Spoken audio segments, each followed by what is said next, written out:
Jaya Yamuna Jiravanachari Jaya Kunja Bihari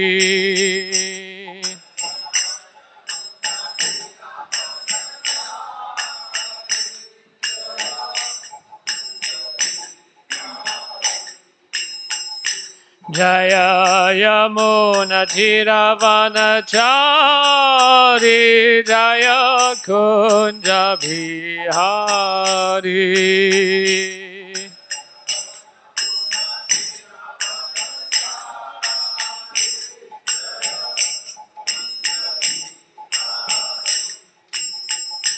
Hare Krishna Krishna Krishna Hare Hare Hare Rama Rama Rama Hare Hare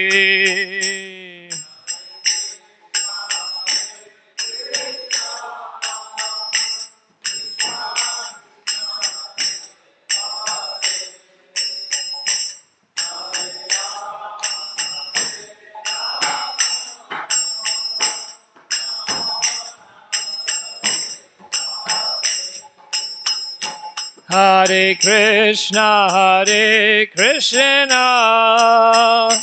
Krishna Krishna Hare Hare Hare Rama Rama Rama Hare Hare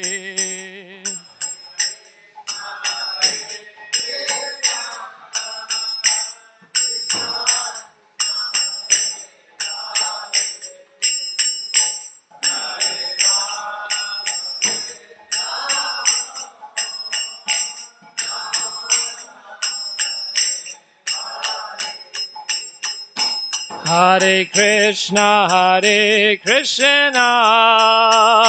Krishna Krishna Hare Hare Hare Rama Rama Rama Hare Hare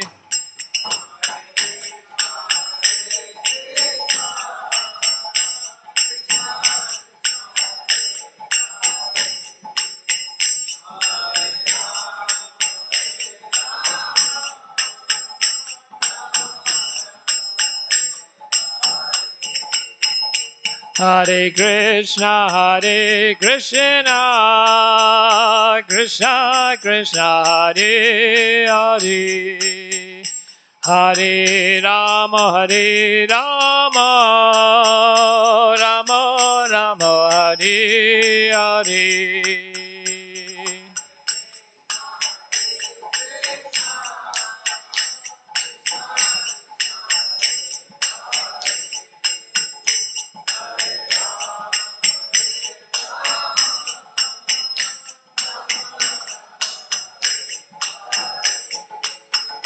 Jaya Prabhupada Jaya Prabhupada Prabhupada Jaya Prabhupada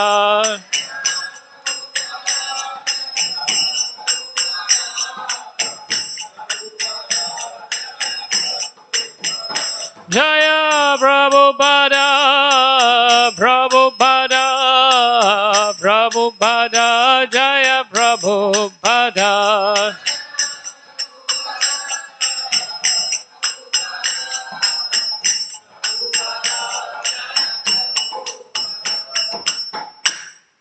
Jayam Vishipad Pamsacharya Stota Sri Srimad A.C. Bhaktivedanta Swami Srila Prabhupada Ki Grantaraj Srimad Bhagvatam Ki Gaur Premanande All glories to Sama devotees. All glories to Sama devotees. All glories to Sama devotees.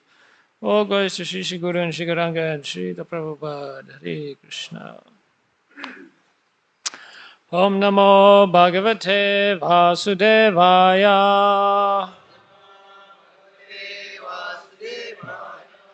Om Namo Bhagavate Vasudevaya. Om Namo Bhagavate Vasudevaya.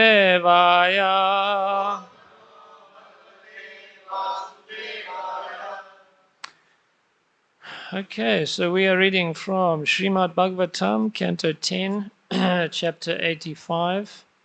Lord Krishna instructs Vasudev, text number 57. Okay, so this reads up to that point. Tam drisva devaki devi mirtya gama niga gama mena savismita mayam krishnasya rachitam nipa. Translation. Seeing her sons return from death and then depart again, saintly Devaki was struck with wonder. O king, she concluded that this was all simply an illusion created by Krishna. Text 58. Evam vijani abhutani krishnasya paramatmanaha Viryani ananta viryasya santi anantani bharata.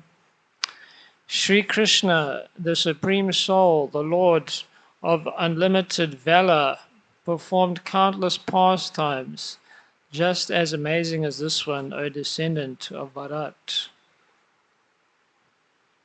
Text 59. Okay. Yaidam ashnoti shrayet va murayas.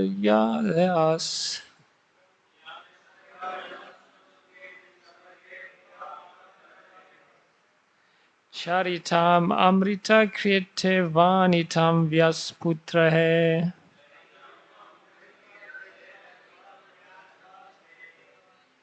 Jagat agahabit alam tatbhakta satkarna puram.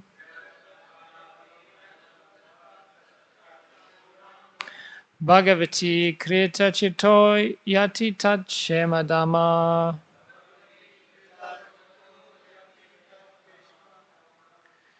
Yaidam ashnoti shrayavetya murares.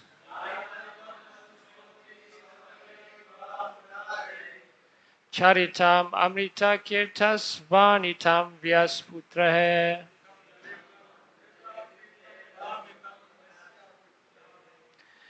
Jagat agabit alam tatbhakta satkarna puram.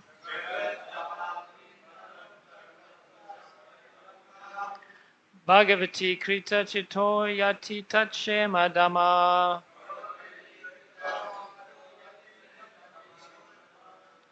Yaidam anushroti shrayavetya murares.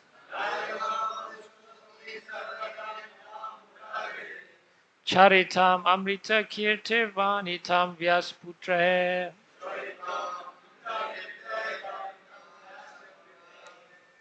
Jagat agabit alam tat bhakta satkarna puran.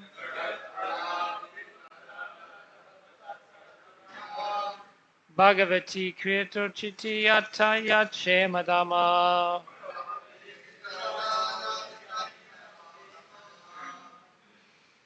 I'd like to repeat.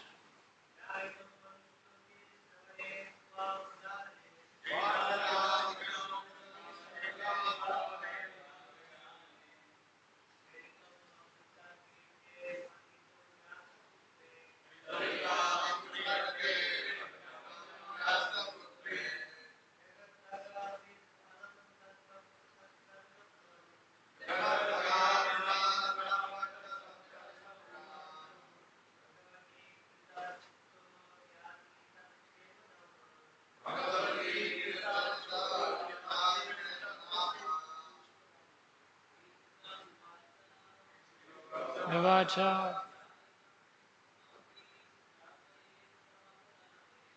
Kaidam anushroti charavetya vavares.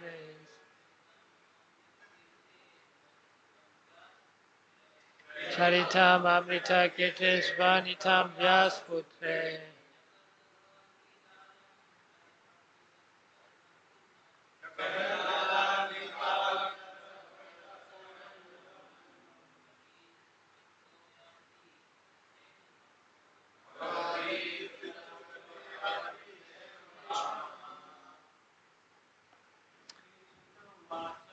Shri Sutta Vacha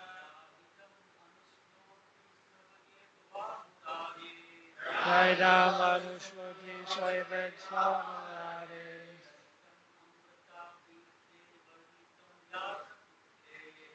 Ita Mamrita Kite Vivantam Vyaspute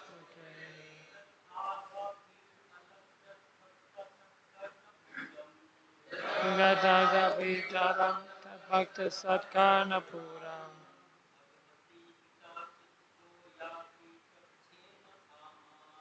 Bhagavati Krita Chodyati Dachina Dhamma. Matajis.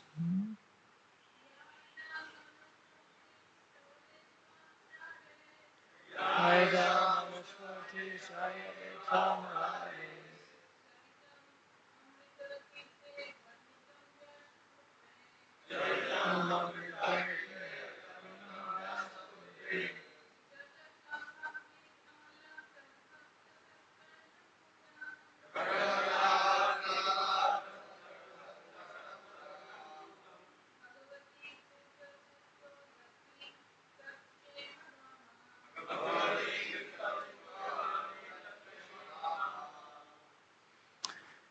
Okay, word for word. Sri Sutta Vacha. Sri Sutta said to the sages assembled at Namasharanya, to whom he was repeating the conversation between Sukadev Goswami and Maharaj Parikshit. Ya, whoever, Idam, this, Anushnoti, properly hears, Shrayayet, causes others to hear, Va, O, Murare, of Lord Krishna, killer of the demon Mura, Charitam, pastime, Amrita, deathless, Kirtehe, whose glories, Varnitam, described, Vyasaputrahe, by the respected son of Vyasadeva, Jagat, of the universe, Agaha, the sins, Bit, which, pastime, destroys, Alam, totally, Tat, his, Bhakta, for the devotees, Sat, transcendental, Karnapuram, ornament for the ears, Bhagavati, on the Supreme Lord, Krita, fixing, Chitta, his mind, Yati, he goes, Tat, his, Shema, auspicious, Dhamma, to the personal abode. Translation and purport by the disciples of His Divine Grace, Srila Prabhupada. Sri Sutta Goswami said, this pastime enacted by Lord Murari, whose fame is eternal, totally destroys the sins of the universe and serves as the transcendental ornament for his devotees' ears.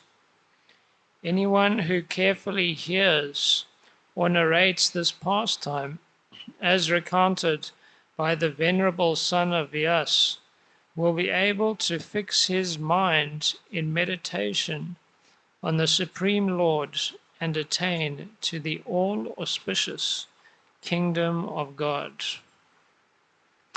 Purport. According to Srila Swami, hearing the wonderful events of Lord Krishna's life destroys the sins in a manner that is perfect, alam, because it is easy. Anyone can easily participate in this hearing, and those who become devoted to Krishna always enjoy wearing on their ears the ornaments of topics concerning him. not only those who were present at the time of their occurrence, but also Sukadeva Goswami, Sutta Goswami, and all who have heard since, and everyone in the universe who will hear in the future. All are blessed by the continuous recital of Lord Krishna's transcendental glories. Om Jnana Timirandasya Gananjala Shalakaya Chakshu Umilitamena Tasmai Shri Gurave Namaha Shri Chaitanya Manovistam Stavitamena Bhutale Swayam Rupa Gadambayam Vedanti Swavedantikam Vanchakalpatarubhishcha Kripasindhuveva Patitanam Bhavanavi Vaishnavyo Namo Namah Hare Krishna Krishna Krishna Hare Hare Hare Ram Ram Hare Hare.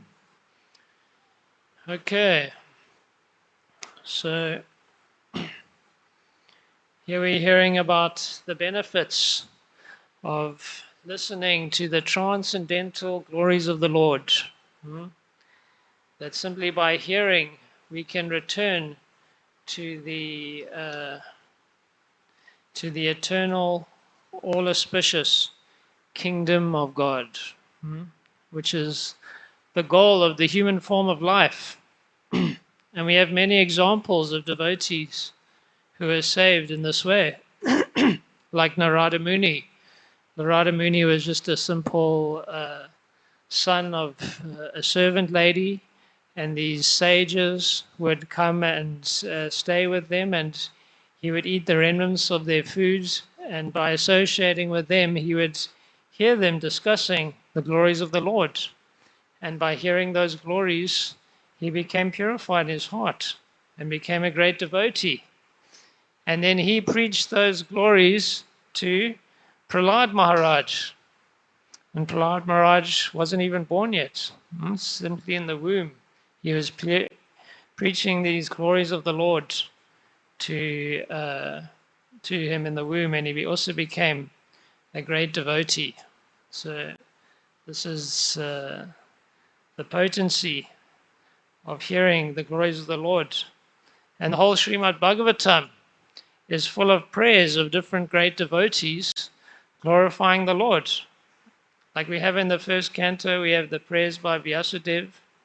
Then we have prayers by Arjuna, prayers by Queen Kunti, by Bhishmadev, by the ladies of Hastinapur.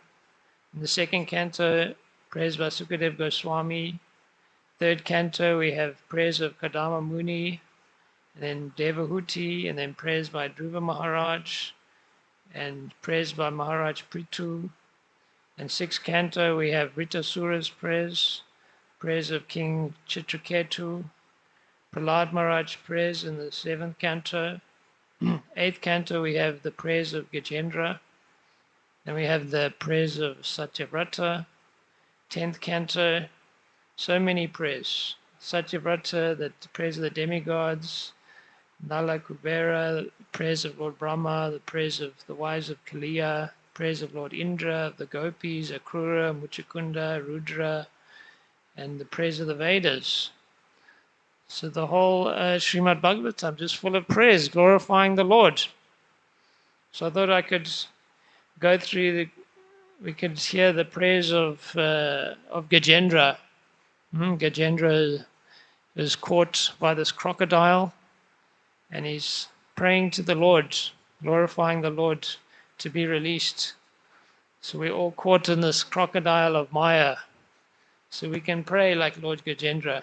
So in the 8th canto, he's saying, the king of the elephants, Gajendra said, I offer my obeisances unto the Supreme Person Vasudeva. Because of him, this material body acts due to the presence of spirit, and he is therefore the root cause of everyone. He is worshipable for such exalted persons as Brahma and Shiva, and he has entered into the heart of every being. Let me meditate upon him. Jai Shri Nitai Gauranga Ki Jai. And then text number 3.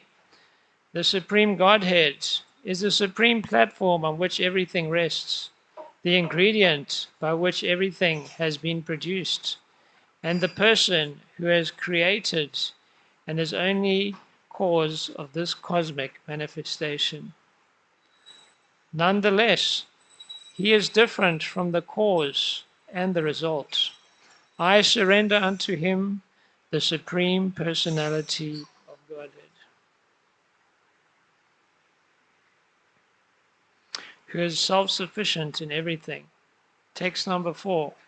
The Supreme Personality, by expanding his own energy, keeps this cosmic manifestation visible and again sometimes renders it invisible. He is both the supreme cause and the supreme result, the observer and the witness in all circumstances. Thus, he is transcendental to everything. May that Supreme Personality of Godhead give me protection. Text number 5. In due course of time, when all the causative effects and manifestations of the universe, including the planets and their directors and maintainers, are annihilated, there is a situation of dense darkness. Above this darkness, however, is the Supreme Personality of Godhead. I take shelter of his lotus feet. Text number 6. An artist on stage being covered by attractive dresses and dancing with different movements is not understood by his audience. Similarly, the activities and feature of the supreme artist cannot be understood even by the demigods or great sages, and certainly not by those who are unintelligent like animals. Neither the demigods and sages nor the unintelligent can understand the features of the Lord, nor can they express in words his actual position. May that Supreme Personality of Godhead give me protection. Text number 10. I offer my respectful obeisances unto the Supreme Personality of Godhead, the self-effulgent Supersoul, who is the witness in everyone's heart, who enlightens the individual soul and who cannot be reached by exercises of the mind, words, or consciousness. Text 11. The Supreme Personality of Godhead is realized by pure devotees who act in the transcendental existence of Bhakti Yoga. He is the bestower of uncontaminated happiness and is the master of the transcendental world. Therefore, I offer my respect unto him. Text 12. I offer my respectful obeisances to Lord Vasudev, who is all-pervading, to the Lord's fierce form as Lord Nrsingadev, to the Lord's form as an animal, Lord Varahadev, to Lord Dattatreya, who preached impersonalism, to Lord Buddha, and to all other incarnations. I offer my respectful obeisances unto the Lord, who has no material qualities, but who accepts the three qualities of goodness, passion, and ignorance within this material world. I also offer my respectful obeisances unto the impersonal Brahman effulgence. Text 13. I beg to offer my respectful obeisances unto you, who are the Supersoul, the superintendent of everything, and the witness of all that occurs. You are the Supreme Person, the origin of the material nature and the total material energy. You are the owner of the material body. Therefore, you are the Supreme Complete. I offer my obeisances unto you. My Lord, you are the observer of all the objectives of the senses. Without your mercy, there is no possibility of solving the problem of doubts. The material world is just like a shadow resembling you. Indeed, no one accepts this material world as real because it gives a glimpse of your existence. Text 15.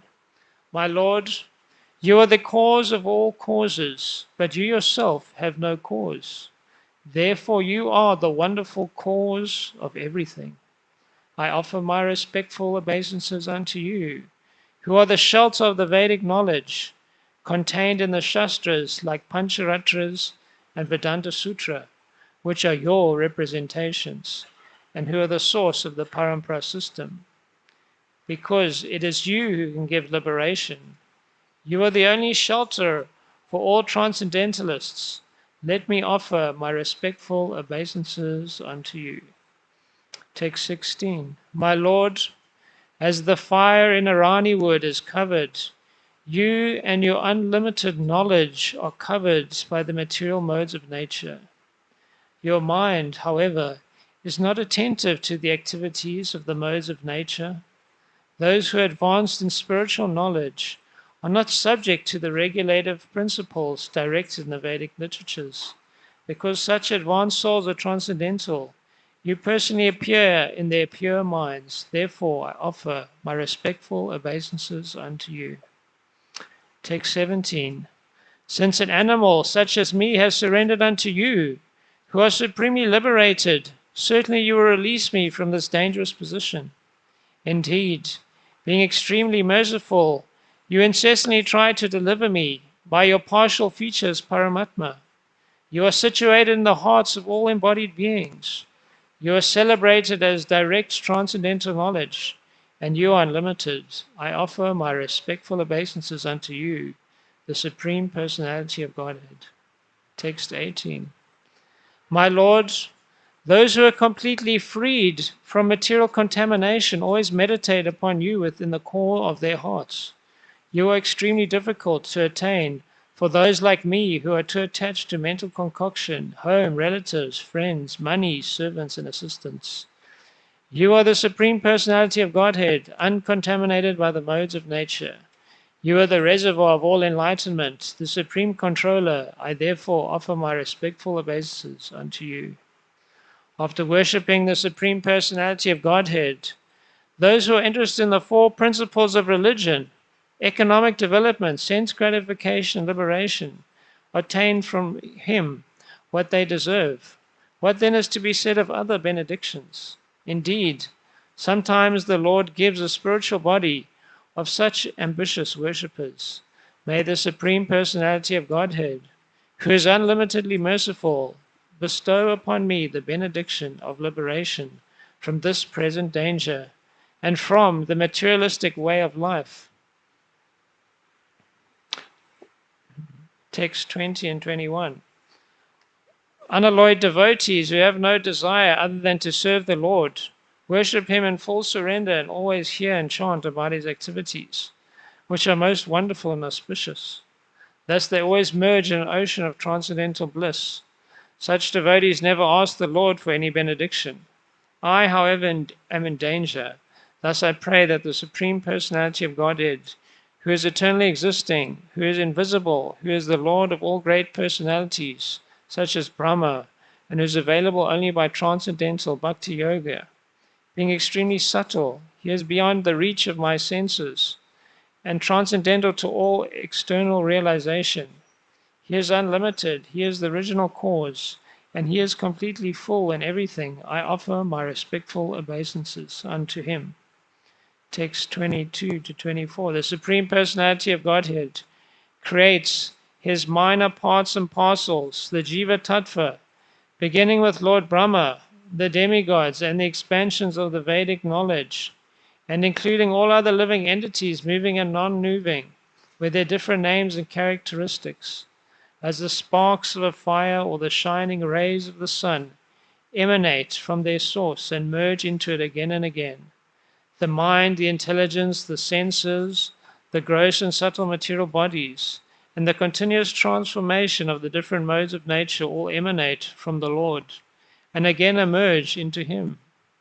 He is neither demigod nor demon, neither human nor bird or beast. He is not woman, man, or neuter, nor is he an animal.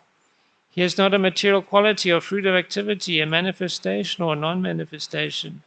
He is the last word in the discrimination of not this, not this. He is unlimited. All glories to the Supreme Personality of Godhead. I do not wish to live any more after I am released from the attack of the crocodile. What is the use of an elephant's body covered externally and internally by ignorance? I simply desire eternal liberation from the covering of ignorance. That covering is not destroyed by the influence of time. Text 26. Now fully desiring release from material life, I offer my respectful obeisances unto that Supreme Person, who is the creator of the universe, who is himself the form of the universe, who is nonetheless transcendental to this cosmic manifestation. He is the supreme knower of everything in this world, the super soul of the universe. He is unborn, supremely situated Lord. I offer my respectful obeisances unto him. Text 27. I offer my respectful obeisances unto the Supreme, the Super Soul, the Master of all mystic yoga, who is seen in the core of the heart by the perfect mystics. When they are completely purified and freed from the reactions of fruitive activities by practicing Bhakti Yoga. Text 28. My Lord, you are the controller of formidable strength in all three kinds of energy. You appear as the reservoir of all sense pleasure and the protector of the surrendered souls. You possess unlimited energy, but you are unapproachable by those who are unable to control their senses. I offer my respectful obeisances unto you again and again. Text 29. I offer my respectful obeisance unto the Supreme Personality of Godhead, by whose illusory energy the Jiva, who is part and parcel of God, forgets his real identity because of the bodily concept of life. I take shelter of the Supreme Personality of Godhead, whose glories are difficult to understand. Shri Shri Gajendra Ki Jai. So, some wonderful prayers there. So sometimes when we offer prayers to the Lord, we can recite these prayers a little bit better than our own prayers, just a little bit. So they're very beautiful prayers. So, but sometimes we cannot appreciate the glories of the Lord. This is our problem. We do not always have taste for glorifying the Lord. Isn't it? Everything we do in the spiritual life is all about glorifying the Lord. We're chanting the holy names. We're glorifying the Lord. We're going out, we're doing service. What is the objective of our service? To spread the glories of the Lord.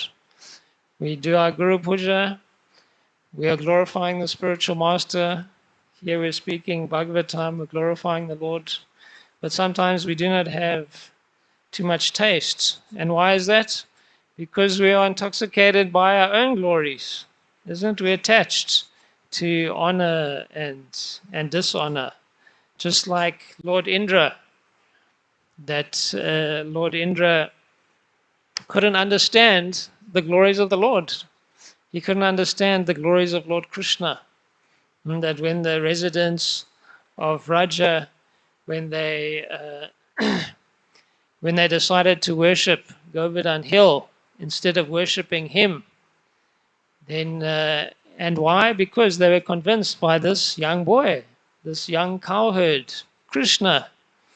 He convinced them that why are you worshipping Lord Indra? Rather worship Govardhan Hill. Govardhan Hill is supplying all the eatables for the cows and the water and all these good things. Worship Govardhan Hill, and they all became bewildered by this young boy. So then Lord Indra became angry. He couldn't understand, who is this young boy? Couldn't understand his glories. And why is that? Because Lord Indra is in heaven and he's so much being glorified himself. He has such a big position. And therefore he couldn't understand the glories of Krishna. And therefore he became angry. And then we know the whole story that he rained down this devastation on the residents of Raj to try and destroy them. And Krishna held up Govardhan Hill and protected all the residents. So this is a big problem that we are in material life. We become intoxicated by our own glories, by our own whatever small opulence we have. Like Krishna is Bhagavan. He possesses all these opulences unlimitedly. He's unlimitedly wealthy. He's unlimitedly famous. He's unlimitedly renounced. He's unlimitedly kind. Hmm? He's unlimitedly beautiful. So many opulences. In the material world, we're all trying to compete with Krishna to increase our own opulences so that we can compete with the opulences of the Lord and increase our own glories in this world. But imagine there's a person sitting next to us who we cannot compete with in any way. In the material world, everyone is trying to compete with everyone else to become the numero uno, the number one personality. But imagine there's a personality sitting next to you, and no matter how hard you try, you will just never ever compete with them. Like they are just unlimitedly better than you, like at everything. They're just unlimitedly, whatever talents you have, they have those talents, but just unlimitedly more than you. Like we think, oh yeah, I'm pretty intelligent, but there's this person next to me, just no matter what I can do, he's just always more intelligent than me, isn't it? It'd be irritating. There's this person, no matter how much knowledge I have, they always have more knowledge than me. Or if you're a very rich man and you're thinking, wow, I'm Elon Musk, but there's this person, just no matter how hard you try, you can never compete with them, isn't it? Wouldn't that be irritating, frustrating? Because we want to be number one. That is the mind. The mind is always wants to be number one. But there's this personality, no matter how hard you try, you will never beat them. You can never compete with them. Mhm. And that personality is the Supreme Personality of Godhead, Krishna. And we are in the material world. Why did we come here? Because we had this foolish illusion that we can compete with Krishna, isn't it? That's why we came to this material world. We wanted to be our own little god. So Krishna's like, okay, you can come to the material world and you can compete with all the other gods. Everyone is there and they're all trying to be God, and you can compete with them. But there's this one person that you can't compete, and therefore in our mind, we don't like to hear his glories. We think, oh, what about my glories? Isn't it? But you just cannot compete with Krishna. And therefore, that most fundamental principle in spiritual life, humility, like these Bhaktivinoda said that these that are Kuntimala, they are around our necks, just like represent humility and tolerance. That they are the ornaments of the Vaishnava. So in the Bhagavad Gita, chapter 13, Prabhupada defines humility. He says, humility means that one should not be anxious to have the satisfaction of being honored by others. The material concept of life makes us very eager to receive honor from others. But from the point of view of a man in perfect knowledge, who knows that he is not this body, anything, honor or dishonor pertaining to this body is useless. One should not be hankering after this material deception. So that is that that quality of being attached to honor and dishonor. And of course, it's a very subtle quality. Like if you're attached to lust, it's pretty obvious you're attached to lust. You know it. It's pretty clear. Or of greed, you know it. You want money, but that attachment to honor and dishonor, it's more subtle. It's not so obvious, but it has its symptoms. Just like wind, we cannot see wind, but we can experience it through its symptoms. Like we can drop some leaves and you can see through its symptoms. So what are the symptoms of when we attach to honor? So one is that we feel anger, or we feel depressed, or we feel fear of dishonor, isn't it? If someone dishonors us, they disrespect us, then we do not able to tolerate. We get angry, we get upset, or we fear dishonor. We cannot tolerate the no word. Like sometimes when you go in book distribution, you hear a lot of no's and become very difficult to tolerate. No, no, no. You're like, no, can't handle all these no's. That's why the spiritual master would send the brahmachari out to go begging for alms. Because when you go begging for alms, you hear a lot of no's. And all those no's are good for the soul. Yeah? So this book distribution is like a modern begging. We go out to beg, to help us to overcome that attachment. And even the sons of kings, in Vedic culture, for them, education wasn't necessarily about just gathering facts and figures and all about science and technology and mathematics. For them, education was education and character.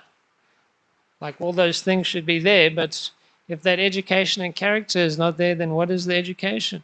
It's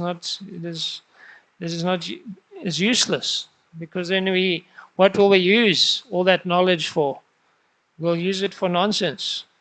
So sometimes humility also means being bold for Krishna.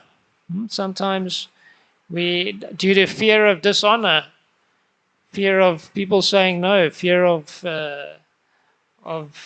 discredit, we cannot be bold for Krishna. So sometimes one has to be bold for Krishna and not be attached. What will people say? Sometimes you have to, we fear that people will criticize us. We fear being ourselves, which has its, good things and its bad things. That's why we associate with devotees. Because when you associate with devotees, then that fear helps the mind, because we fear if we act wrongly, devotees are going to criticize us. And that can be a good thing also. So that's one good aspect of associating with devotees, because the mind gets motivated to act in the proper way out of fear of dishonor. And then when we get honor, we feel very happy. We feel very blissful. And when another person is honored, we feel very envious, isn't it? Like Lord Indra, that Krishna is getting honored. They're listening to Krishna. They're honoring Govardhan Hill. Why are they not honoring me? He became envious, became angry, became upset. And then we want to take honor away from others by criticizing them, by finding the faults in them. See, that way we try to increase our own honor by taking the glories away from others. How we can take those glories, which indirectly increases our own glories. Like it says, familiarity breeds contempt. So when we are living with people, we get a lot of ammunition to not see their glories, isn't it? Because we see all the little faults that are there. In our own families, we see all the little faults, but then we have to we have to zoom out. Like we should see that these things are just spots on the moon. You have to zoom out and see things from the bigger perspective of what the person is doing in their life. Despite whatever faults that are there. Like, and the Vyasa Puja of the spiritual master is there because the spiritual master is showing us how whatever credit that we get in this world, we should pass it up the parampara to Krishna. He is demonstrating to us, because in the Vyasa Puja we are glorifying the spiritual master, and he is demonstrating to us how whatever glories he is getting, he is passing it up the parampara. He is not stealing those glories for himself. So this is this is the idea. So when we act in this world, we are not acting for our own glories, to increase our own glories. That is generally how we act. But when we're going out into the world, of course we want to be successful for Krishna. We're going out to preach, to increase Krishna's glories in the world. So, but we shouldn't go out to increase our own glories. Whatever success we get in the world, we're doing that to increase the glories of Krishna, increase the glories of the spiritual master. And that's why Bhaktisiddhanta said that in spiritual life, uh, those who are our enemies, they're actually our friends. Because the materialist, or at least materialist or the mind, the mind is always eager for honor and hates dishonor, but the devotee is eager for dishonor, isn't it? He is eager for the advanced devotee. It is. He is eager for correction. And he is averse to honor. Thinks, oh, this honor is very dangerous. And this honor can destroy my spiritual life. So when someone dishonors him, he thinks, oh, this is very wonderful. Like Advaita Acharya. Advaita Acharya decided that Lord Chaitanya was always respecting him as a senior, and he was feeling this is very bad. This is a terrible situation. That he wanted to be the junior of the Lord, so he decided, let me go and preach Mayavad. So he went to preach Mayavad, telling everyone, oh, it's all one. We are all God. It's all the same path. All the gods are one. And Lord Chaitanya became very angry. And he came and just pulled Advaita Acharya off the Vyasasana and started kicking him. Not even just criticizing him or chastising him, he was just giving him the full-on mercy, just smashing him with his foot and kicking him. And Vedacharya is in ecstasy. Jai, Jai, finally I'm getting the mercy of the Lord. Yeah? So that is the devotee. When we get kicked by our enemies, we're thinking, oh, the Lord is giving me this mercy. Yeah? Thank you for this dishonor, helping me to be humble. So, because it's fairly advanced, not always to be imitated, but anyway, we can preach to our mind anyway about it. So what is the symptom of one who's detached? Like if someone is detached from money, then they're very kind with their money. They give out their money easily. So similarly, if one is detached from honor and dishonor, they very easily give honor to others. So it's not worth anything to them. They always want to give honor to others. So in our mind, we should always be honoring the devotees. Amanina, manadena, kitanya, sadahari. Always in our mind, we should have that sadhana of offering respect to others. And not thinking about whatever respect someone may have given me or whatever respect I can get in the future. We should always have that sadhana of giving respect to others. And by doing that, we can get that taste for glorifying the Lord. Like there's this verse from the Bible. It says that whoever claims to love God yet hates a brother or sister is a liar. For whoever does not love their brother or sister whom they have seen cannot love God whom they have not seen. Yeah. So although we can see the Lord on the altar, maybe some of us don't always have the vision that we are directly seeing Krishna on the altar. So, and why is that? Because if we cannot love those who are visible before us, how is it that we'll be able to love Krishna who we cannot see? So Krishna is sending these people to us as a test. That can we properly appreciate those and have the humility to properly respect and honor those who are around us. Because it's guaranteed that Krishna is going to send someone who we find very difficult to respect and honor, isn't it? by Krishna's arrangement. Although we want him to always send nice people to us, sometimes he sends difficult people to test us. Hmm? So we should think that the gateway to the kingdom of Krishna is at the lotus feet of our enemies, isn't it? That those people that really rub us in the wrong way, that we should think that actually Krishna sent us these people, and that the gateway to purification is at their lotus feet. Hmm? That how can I properly appreciate this person? Hmm? And therefore it said in Bhagavad Gita, Vijay Vinaya Sampane Brahmane Khavastane Sunya Sveva Sapakacha Pandita Samadashana.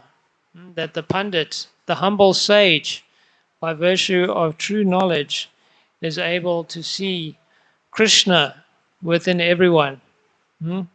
Whether they're very learned or gentle brahmana, or they're very low dog or a dog eater or an elephant, whatever kind of body, he is able to see Krishna because he's able to see the good that is in every single person. Hmm? The devotee is trying to always fan that good, whatever flame of goodness he sees in others, he is trying to flame that goodness.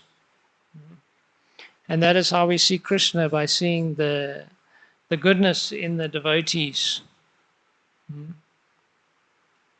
Like like Srila Prabhupada was giving a lecture in his matchless gift storefront, and a homeless man came in to the lecture, and the devotees didn't want to let him in. I think, oh, this man is very smelly, and his clothes are all dirty, and thought, we should not allow him to disturb the lecture. Prabhupada said, no, no, allow him in, allow him in. And he came with 2 toilet rolls, and he put them into the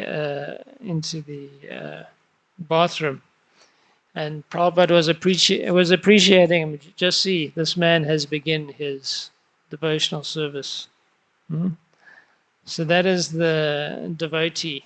He is always looking for, like a fly, looking for whatever good, not like a fly, like a honeybee, looking for whatever good quality. And then whatever little flame of goodness is there, he is trying to fan that flame so that it can grow into a big fire. So whatever flame is there in our heart towards Krishna, we need to fan that flame. And the best way we can fan that flame is by fanning the flame that is in others. The more that we give out to others, the more we fan the flame in others of Krishna consciousness, that goodness that is there in the hearts of everyone, then the more that goodness that is in our own heart becomes manifest. So if we can act like that, then eventually we can get that real taste for glorifying the Lord. If we can just purify our hearts enough and really attain that level of humility where we just get such ecstatic taste for glorifying the Lord. And then we can attain what this verse is saying. We can attain that qualification to return back to the eternal spiritual kingdom of Krishna. Jai, thank you very much. Any comments or questions?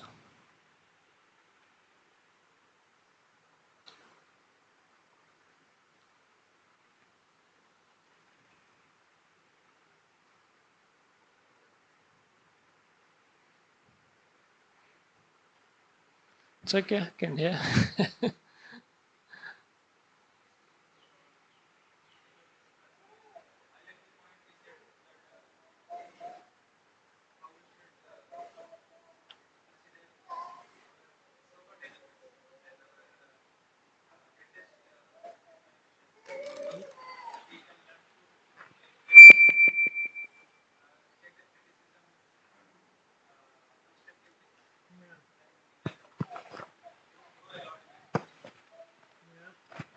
So that was very nice point you made. I was just thinking about it. that many times when we're trying to uh, see that way, even making an attempt, then what happens is that we start considering, is there any element of truth in their criticism? Yes. So, and most of the times there is, and Mm. sometimes we might find it is biased. So then we are not able to accept it wholeheartedly, because Yes. how, because we don't find it reasonable. But Yes. then, according to what you said today, even if it is unreasonable, but it is because good for my purification of ego, maybe I should accept it. Mm. So, but I guess this is a very advanced platform for me to implement. So, how Yes. do we go forward with this? Yeah, I think it's Bhakti Vinod who said that the devotee is introspective as the non-devotee is speculative. So, so we can take it as food for thought. You know, someone who is envious of us, they might simply be finding fault and seeing faults that are not there, or there might be some genuine thing. We can not necessarily, they're not our spiritual masters. We don't have to necessarily take it as coming directly from Krishna, but we can take it as food for thought, at least. Maybe Krishna is speaking through this person. We can take it as something that we can contemplate, and we can ask those who we do have faith in, who are, and ask them, what do they think? Do they agree that you have this fault? You know, so like that, we can benefit from the criticism of others. Because our friends, for our friends, our faults are just like spots on the moon. They don't even see it.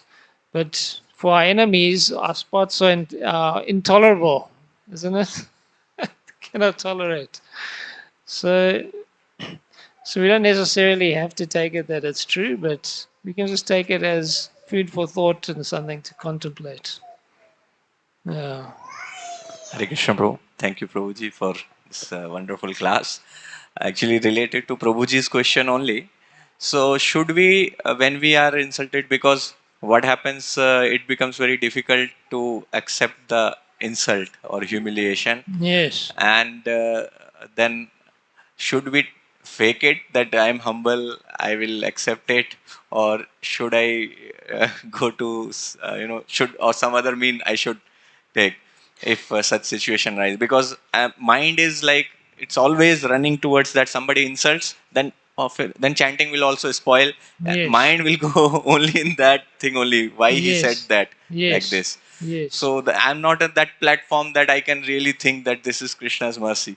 So Yes. what is the actually procedure to reach to that platform? How it will happen? You have to preach to your mind. You know, the mind is, to whatever extent we try to control the mind, and then we have to use our intelligence and try and preach to the mind. And try to see things from that opposite devotional perspective. And if the intelligence is not too strong, then we can ask for someone to preach to us to have that intelligence. Take shelter of Bhagavatam, or you know, listen to the pastimes of Advaita Acharya and how he's getting kicked and how he thinks this is wonderful, and pray to the Lord how he can understand these pastimes, and like that, pray to the Lord for, if the intelligence doesn't work, then you just have to pray for mercy, isn't it? We go to senior devotees, ask them, and just pray to the deities for their mercy to control the mind. So in Kali Yuga, we're all mercy cases. So if intelligence doesn't work, then we just can pray for the mercy. That's very important and necessary for us.